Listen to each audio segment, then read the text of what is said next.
ভুলেও কখনো ভ্যান থেকে এই মটরশুঁটিটা কিনবেন না। এটা আসলেই কোনো মটরশুঁটি না, এটা হচ্ছে পুরাটাই ধোঁকা দিচ্ছে।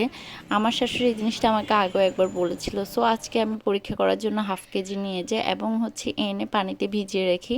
পুরাই রং, হ্যাঁ পুরাটাই হচ্ছে গ্রিন কালার বের হচ্ছে। এখন এটা কি ফুড কালার নাকি এমনি কোনো রং সেটা বোঝার কোনো উপায় নেই, যেহেতু আমি এখানে কোনো টেস্ট করা হবে না ল্যাবরেটরিতে গিয়ে।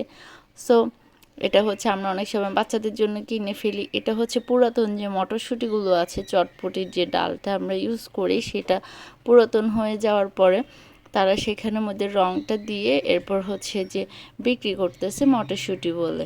যদি কারো একান্তই মটরশুঁটি খুব খাওয়াইতে হয় বাচ্চাকে বা নিজেরা বিভিন্ন রান্নাতে, হ্যাঁ রেসিপিতে, তখন হচ্ছে যে আমাদের উচিত হবে যে বাজার থেকে ওই যে যে মটরশুঁটিটা একদম খোসা সহ আছে সেটা কিনে সেটাকে আলাদা করে খোসা ছাড়িয়ে সেটাই রাখা।